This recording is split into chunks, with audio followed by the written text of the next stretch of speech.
आपने नहले पर दहला कहावत तो सुनी होगी और राजनीति में इसका इस्तेमाल सदियों से चला आ रहा है।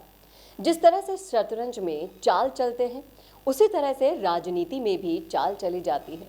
और अब जातिगत राजनीति और वोट बैंक को साधते हुए टिकट बंटवारा कांग्रेस और बीजेपी दोनों के लिए बहुत बड़ा मुद्दा है।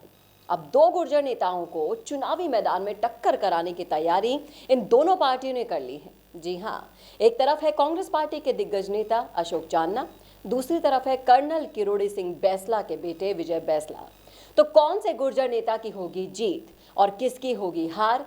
क्या बीजेपी का ये पायलट फैक्टर को तोड़ने का प्लान सक्सेस हो पाएगा? बताऊंगी आपको इस वीडियो में, इसलिए इस वीडियो को लास्ट तक जरूर देखिएगा। नमस्कार, मैं हूं चेतना। चलिए शुरू करते हैं वीडियो। राजनीतिक गलियारों में चर्चाएं हैं कि विजय बैंसला हिंडौली से चुनाव लड़ सकते हैं और बीजेपी की तरफ से सांसद का चुनाव वो लड़ेंगे। हम ये इसलिए कह रहे हैं क्योंकि हाल ही में गुर्जर समाज की तरफ से बीजेपी को उन्होंने समर्थन दिया था। और हिंडौली की बात करें तो विजय बैंसला वहां से चुनाव लड़ते हैं तो चुनाव वाकई में बहुत दिलचस्प हो जाएगा, क्योंकि यहां से कांग्रेस के मजबूत दावेदार अशोक चांदना भी चुनावी मैदान में है। और ऐसा कहा जाता है कि बीते चुनाव में सचिन पायलट की वजह से वो चुनाव जीते थे। ऐसे में बीजेपी ने इस बेल्ट में गुर्जर वोटर्स को साधने के लिए ये बहुत बड़ा काम किया है। वहीं दूसरी तरफ राजनीतिक गलियारों में ये भी चर्चाएं हैं कि विजय बैंसला आज सिंध से टिकट मांग रहे हैं। यहाँ पर विजय बैंसला के कई पोस्टर्स भी देखे गए हैं, लेकिन ये तो साफ तभी होगा जब लिस्ट सामने आएगी और ये क्लियर हो जाएगा कि वो चुनाव कहाँ से लड़ेंगे। अगर हिंडौली से वो चुनाव लड़ते हैं तो दोनों गुर्जर नेताओं में से एक गुर्जर नेता की हार तय है।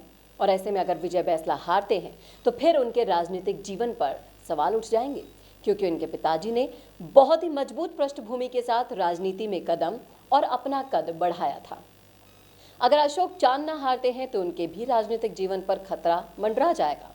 और सूत्रों के मुताबिक तो यही खबर है अभी तक मिली है कि बीजेपी के कमल के निशान के साथ विजय बैंसला हिंडौली से चुनावी मैदान में उतरेंगे। आपको बता दूं कि लंबे समय से संघर्ष करने के बाद गुर्जरों को 2019 में 5% आरक्षण मिला था और कर्नल किरोड़ी सिंह बैंसला की वजह से इन्हें मजबूती मिली थी। राजस्थान में अगर गुर्जरों की आबादी की बात करें तो वो 6% है। यहाँ की 200 विधानसभा सीटों में से लगभग 75 सीटों पर गुर्जर प्रभाव डालते हैं और इनमें से तो 15 सीटें तो पूरी तरह गुर्जर बाहुल्य हैं। ऐसी सीटें भी हैं जहां गुर्जर ही एकमात्र विकल्प है। 55 से 60 सीटें ऐसी हैं जहां गुर्जर दूसरी या तीसरी बड़ी जाति के रूप में है और चुनाव में बेहद ही इंपॉर्टेंट रोल निभाते हैं। इसी के साथ लंबे संघर्ष के बाद गुर्जरों को जब ये आरक्षण मिला था तो किरोड़ी सिंह बैंसला ने इसमें बहुत ही इंपॉर्टेंट भूमिका निभाई थी। इसके बाद अगर हम गुर्जरों की मजबूती की बात करें तो किरोड़ी सिंह बैंसला ने गुर्जर जाति के लिए जो काम किए हैं उन्हें आज तक गुर्जर समाज सल्यूट करता हुआ आया है और उसी का जो फायदा है वो विजय बैंसला को मिल सकता है।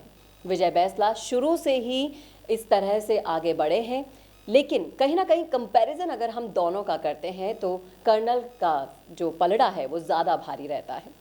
विजय बैंसला की बात करें तो विजय बैंसला ने अशोक गहलोत सरकार पर सचिन पायलट को मुख्यमंत्री बनाने के लिए काफ़ी दबाव भी डाला था।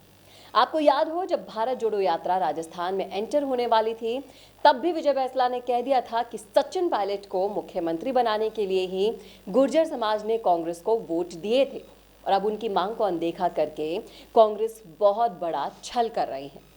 इसका खामियाजा विधानसभा चुनाव में उनको जरूर उठाना होगा। दूसरी तरफ अशोक चांदना की बात करें तो अशोक चांदना भी गुर्जर समाज से आते हैं। यूथ कांग्रेस के पूर्व अध्यक्ष रह चुके हैं। अशोक चांदना राजस्थान के बूंदी जिले के हिंडौली से विधायक हैं। अशोक चांदना को सीएम अशोक गहलोत का बहुत ही करीबी नेता माना जाता है और वर्तमान में अशोक चांदना के पास युवा और खेल मामलात, कौशल विकास, DIPR, आपदा प्रबंधन और पॉलिसी प्लानिंग जैसे अहम विभाग हैं। तो अब एक तरफ तो है विजय बैंसला और दूसरी तरफ है युवा नेता अशोक चांदना, जिनके आए दिन वीडियोस भी वायरल होते रहते हैं क्योंकि इनमें जोश बहुत है। अब ये गुर्जर समाज को फैसला करना है कि अपने साथ हुए धोखे का वो बदला लेगा कांग्रेस से या फिर बीजेपी का अशोक चांदना के सामने विजय बैंसला को चुनावी मैदान में उतारने का फैसला बाजी मार जाएगा। ये दोनों सवाल मैं आपके लिए यहाँ छोड़कर जा रही हूँ। आपको इसका रिप्लाई ज़रूर करना है कमेंट बॉक्स में। गुर्जर समाज से अगर आप आते हैं और आपने ये वीडियो पूरा देखा है तो ज़रूर लिख डालिए आपकी राय। आप किसे वोट देंगे, क्यों वोट देंगे, आप किसे आगे बढ़ाना चाहेंगे, सब कुछ मैटर करती है आपकी राय। सब लिख डालिएगा और ऐसे ही और वीडियोस के लिए देखना ना भूलेगा राजस्थान संवाद। नमस्कार। कौन देखता है अब टीवी पर आपको कितनों ने देखा, ये कैसे पता चलेगा? घर घर इंटरनेट पहुंचने के बाद अब सब कुछ है डिजिटल। आपका वीडियो कितनों ने देखा ये हर पल आपको पता चलेगा, इसलिए डिजिटल मीडिया में बनाइए अपनी पहचान। 4.5 करोड़ से ज्यादा व्यूज और 3,27,000 से ज्यादा सब्सक्राइबर वाले राजस्थान के चैनल राजस्थान संवाद पर करवाइए कवरेज। ज्यादा जानकारी के लिए व्हाट्सएप करें 7339900549 पर।